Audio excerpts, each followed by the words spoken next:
Hey guys, wanted to go ahead and do a review of the Pula Arc and to go from there.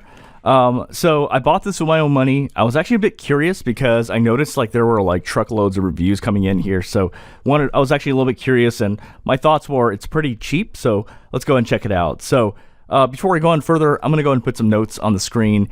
Please note that whatever is in the notes is a little bit different from the video. Okay, all right, let's get right into it. So in terms of the way it sounds, this basically is very V-shaped, and it's got a crap ton of bass. But the bass kind of sometimes gets a little bit overwhelming. The vocals are they're not bad, but they're not good. Like they are. This is definitely a V-shaped IM. It can get the vocals have a slight bright slant to them. I think what I found kind of interesting was that when I would read a lot of reviews, they're saying this is like north of warm or north of neutral or something warm. I don't know what it is, but to me, like these, okay, let's turn it around. I tried actually ear tip rolling, so I tried the Kiwi Ears Flex. Basically, these ear tips that come with it are kind of not that great.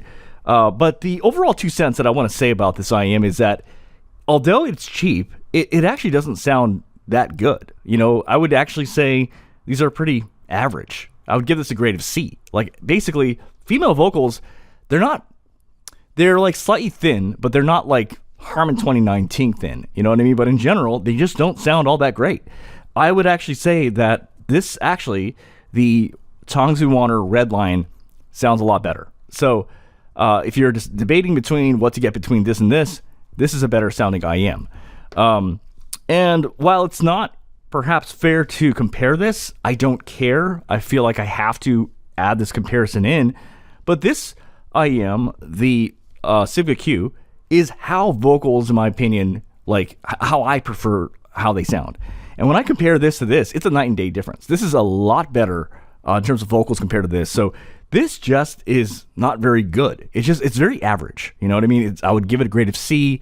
I didn't even bother with the rest because, in my opinion, that's all I want to hear. I don't want to trudge through everything if it's just going to be average. I really don't care. So, in my opinion, the bass is, there's a ton of bass. The sub bass is definitely above correct or way above correct. And if you swap, I tried Kiwi Ears Flex, I tried K-Bear 7s. They still just sound like, at best, it sounds average. At worst, it sounds a little thin. But it never sounds bad. It doesn't sound bad. It just sounds average. Like just, oh, whatever. That's just like whatever, kind of like. But I genuinely think that the $20 Tongzu Warner Redline, the vocals are actually like a little fuller here. They're much more natural sounding compared to this. That may be a point of contention. That's all I got to say. All right, well, you guys have a great day. Oh, goodbye.